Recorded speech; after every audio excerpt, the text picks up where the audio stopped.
Merhabalar. Işıklandırma videolarınıza film havası vermekte en önemli etkenlerden biridir. Işıklandırma yalnızca yeterli miktarda aydınlatma değil, bir sahneyi görsel olarak ön plana çıkarmanın yoludur. Işık gerçek hayatta da bir kameranın çektiği görüntüde de görmemiz için gerekli olan bir öğedir. Ve sahnenin tüm öğelerinin ne miktarda, ne yönden, ne boyutta ve ne renkte ışıkla aydınlatıldığı sahnede gördüğümüz öğelerin nasıl göründüğünü belirler. Görüntü yönetmeninin işinin ışıkla resim yapmak olduğu sıklıkla dile getirilen bir ifadedir. Işıklandırmanın kullandığınız kameradan daha önemli olduğunu da söyleyebiliriz. Her dijital kameranın bir sensörü bulunur ve sensör ışığı yakalarken bir hassasiyete sahiptir. Sensör hassasiyetini ISO birimiyle ölçeriz. 200, 400, 800, 1600, 3200, 6400 gibi değerler sensör hassasiyet değerleridir. Bir video kamera ya da fotoğraf makinesi 100'den başlayarak çok sayıda hassasiyet değeri sunabilir. Hassasiyet değerleri genellikle katlanarak artar. Kameralarda genellikle bir doğal sensör hassasiyet değeri bulunur. Diğer hassasiyet değerleri dijital olarak kullanıcıya sağlanır. Bazı kameralarda çift doğal ISO değer alabilir. Çift doğal ISO değerine sahip kameralar iki farklı ISO değerinde ideal sonuçlar verirken kalan diğer ISO değerlerini dijital olarak sunar. Bir kamera doğal ISO değerinin üzerinde çekim yaparsa ya da çekim sonrasında görüntünün pozlaması dijital olarak ISO değeri arttırılarak ya da görüntünün parlaklığı artırılırsa görüntüde kumlanmalar oluşur. Görüntülerde kumlanma olarak karşımıza çıkan dijital görüntü ses kayıtlarında kaydedilen ses seviyesi arttırıldığında arka plandaki gürültü sesi olarak kendini gösterir. Ses de tıpkı görüntü gibi yine düşük seviyede kaydedilip arttırıldığında dijital görüntü belirgin hale gelir. Dijital olarak yapılan kayıtlarda kayıt sonrası görüntünün parlaklığı ya da sesin seviyesi kısıldığında kalite kaybı olmazken arttırılan seviyelerde dijital gürültü olur. Aynı durum analog şekilde kaydedilmiş görüntülerde de yer alır ve grain ya da film grain olarak adlandırılır. Aslında temelde ikisi de noise ya da kumlanma dediğimiz şeydir.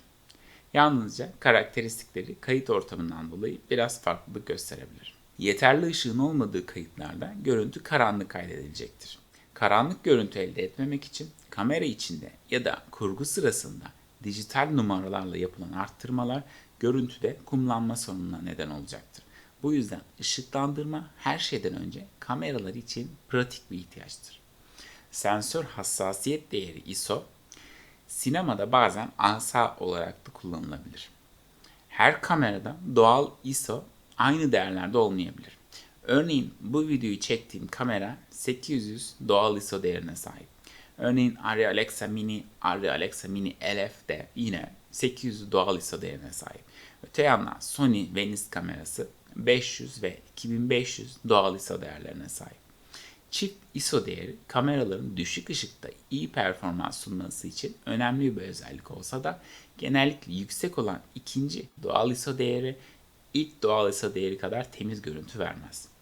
Sensör hassasiyeti, sensör boyutu, sensör çözünürlüğü, sensör renk filtresi, dinamik aralık, perde türü gibi tüm özellikler sensör özellikleridir ve görüntüye belirli şekillerde etki ederler. Bir kural olmasa da diğer kamera özelliklerinin benzer olduğu koşullarda daha büyük sensör boyutu görüntü kalitesine genellikle olumlu yönde etki eder. Sensöre ek olarak kameranın kayıt şekli de görüntü kalitesine ve düşük ışıkta kameraların davranış şekline etki eder. Düşük ışıkta yüksek sıkıştırmaya sahip kameralarda bloklanma denilen genelde benzer renklerin olduğu düz yüzeylerde yumuşak geçişleri bozan keskin renk geçişleri yüksek sıkıştırmanın etkileridir. Yüksek miktarda sıkıştırılmış görüntülerde hem renk bit derinliği hem renk alt örneklemesi hem de yüksek sıkıştırmanın sonucu olarak görüntünün saniye başına bit oranı bu tür görüntü bozulmalarına sebep olur. Dolayısıyla yüksek miktarda sıkıştırılmış tüketiciye yönelik kodeklere sahip kameralarda düşük ışıkta elde edeceğiniz sonuçlar daha yüksek kalitede kodeklerle çekilmiş görüntülere göre daha kötü olacaktır. Çok yüksek bit oranları ve renk bilgileriyle kaydedilmiş görüntüler post prodüksiyonda daha iyi düzenlenebilir ve yetersiz ışıktan daha az etkilenir. Bu sebepten yeşil ve mavi perde kullanımının olduğu görsel efektin yoğun olduğu çekimlerde de en yüksek veriyle kayıt yapılması yeşil ve mavi perdeyi daha rahat görüntüden çıkarabilmeye olanak sağlar. DSLR ve aynasız fotoğraf makineleri fotoğraf çekimlerine sıkıştırılmamış ya da düşük oranda sıkıştırılmış fotoğraflar sunabilse de video kaydı yaparken genellikle çok düşük bit oranları sunmaktadır.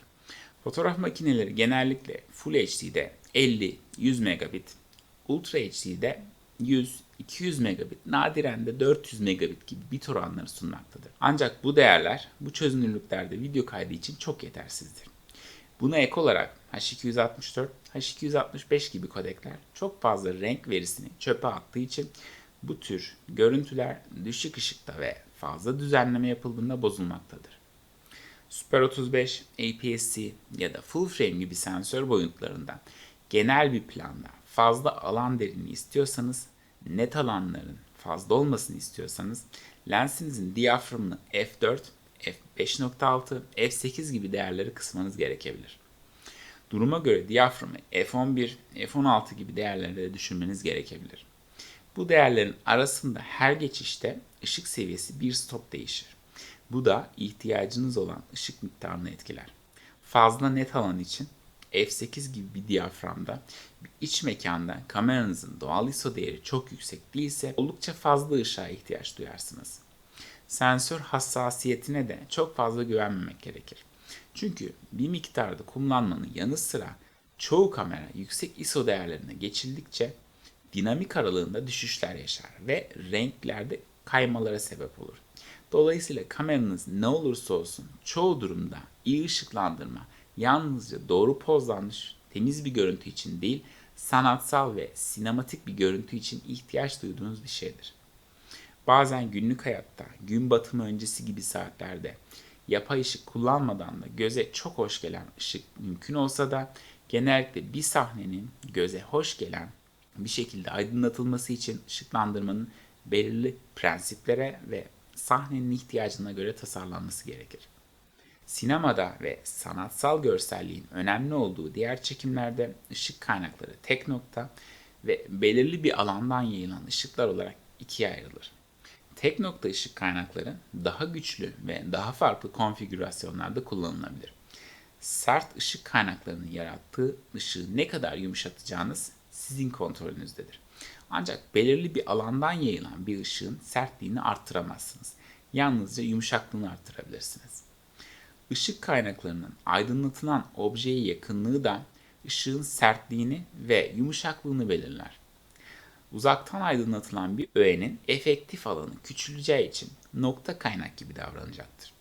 Yakından aydınlatılan nokta kaynaklı bir ışıkta daha uzak olacağı bir konuma göre nispeten daha yumuşak gölgelere neden olur. Işığın rengini ise bir sıcaklık birimi olan Kelvin'le ölçeriz. Sinemada iki yaygın Kelvin değeri vardır. Bunlar 3200 Kelvin ve 5600 Kelvin'dir. Tek nokta ışık kaynaklarından tungsten elementinin yüksek derecelere ısıtılması prensibiyle çalışan tungsten ışıklar 3200 Kelvin değeriyle sarı renkte ışık sunar. Bu tür ışıkların renk doğruluğu çok yüksektir. Tungsten ışıklar sinema tarihinde en çok kullanılmış ışıklar olsa da enerji tüketimi açısından verimsizlerdir ve sarı renkte oldukları için gün ışığıyla birlikte filtresiz kullanmaya uygun değillerdir. Zira 3200 Kelvin değerde bir ışığı gündüz vakti gün ışığıyla birlikte renk filtresi olmadan kullanırsanız, beyaz ayarınızı 3200 Kelvin için yaparsanız gün ışığı mavi görünecektir. Beyaz ayarını gün ışığı için yaparsanız ışıklarınız sarı görünecektir. Işıkların sarı olmasını istiyorsanız bu bir sorun olmayacak olsa da bunu istemediğinizde ya farklı Kelvin'de ışıklar kullanmalısınız ya da renk sıcaklığını değiştiren filtreler kullanmalısınız.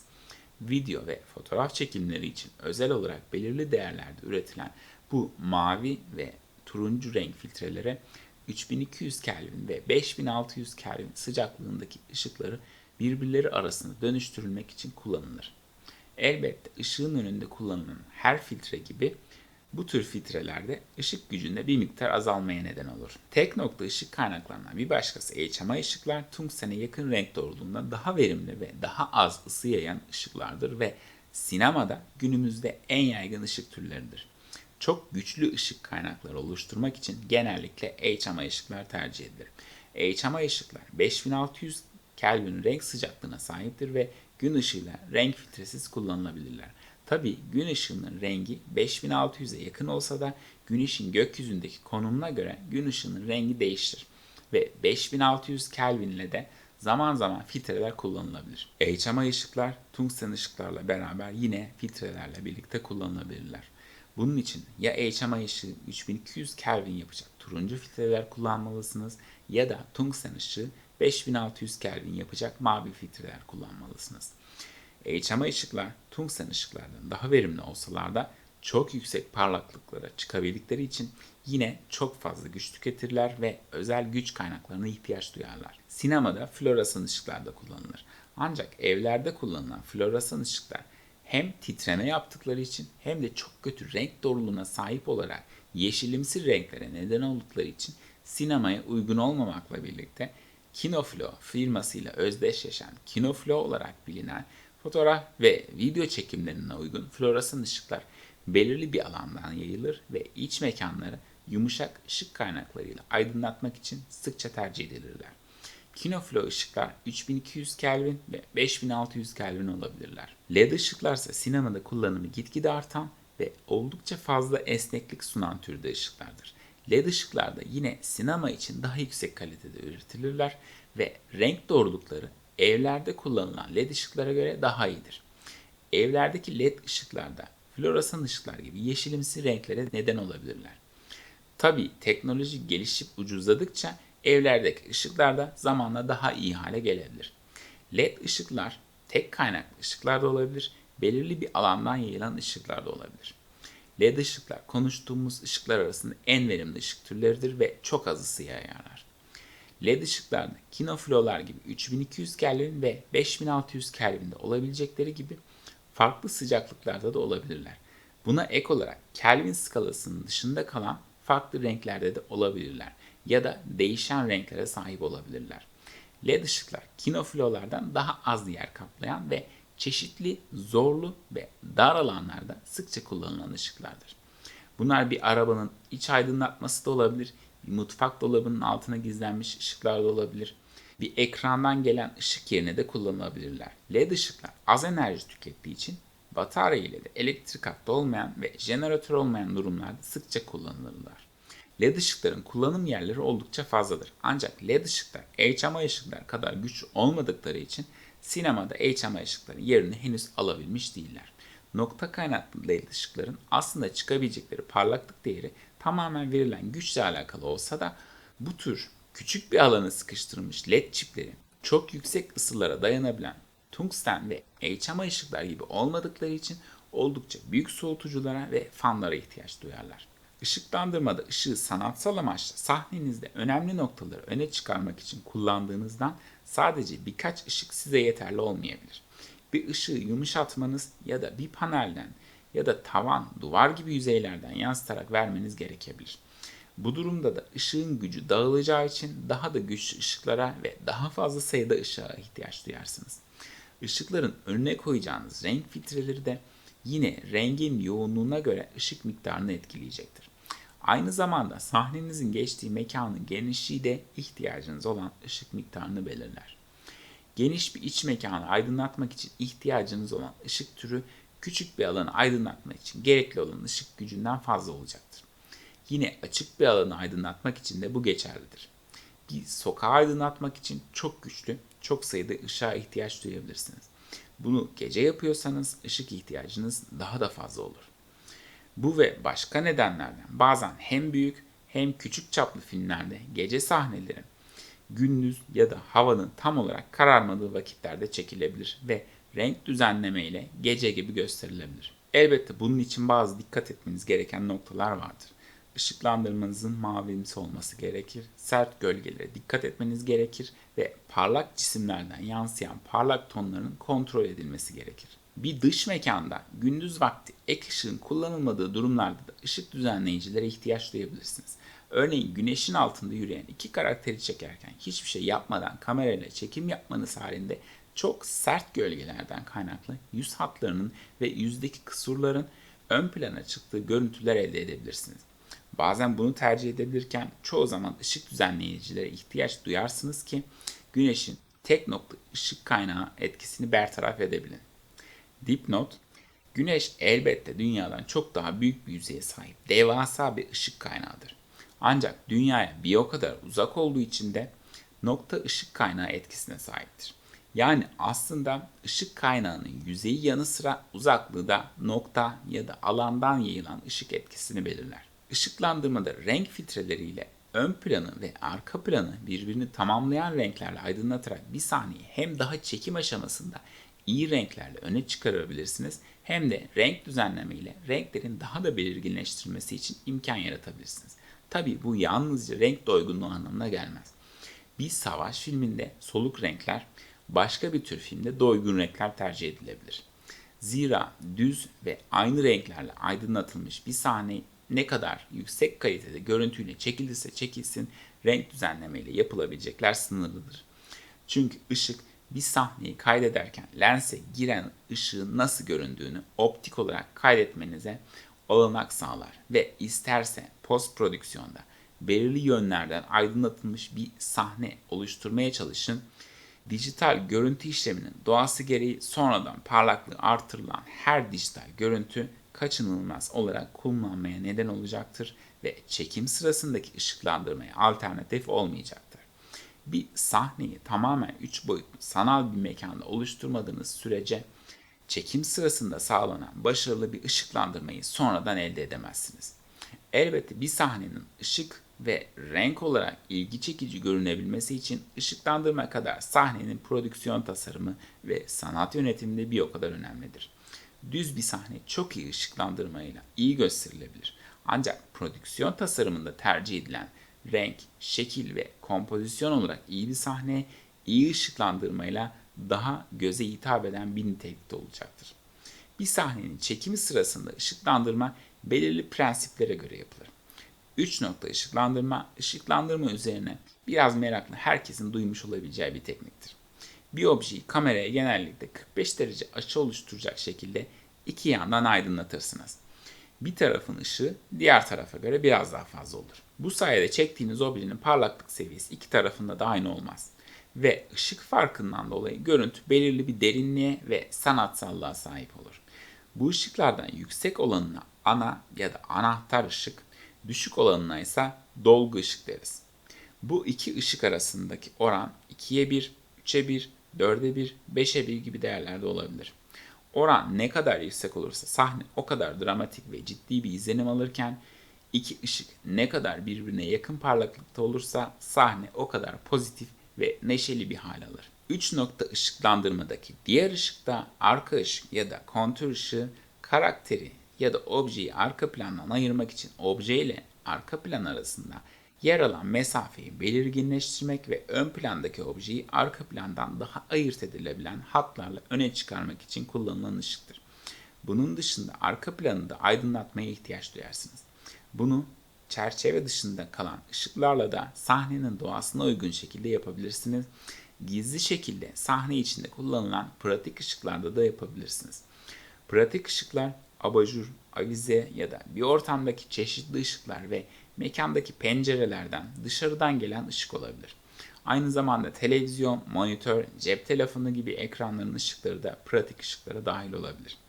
Polis, ambulans, ay ışığı gibi ışık kaynakları da sahnede ışıklandırma ile sağlanabilir ya da güçlendirilebilir. Yine çeşitli şekillerde kesilmiş malzemeler ışıkların önüne konularak örneğin bir pencereden bir odaya dışarıdaki bir ağacın dallarının gölgesi efekti verilebilir.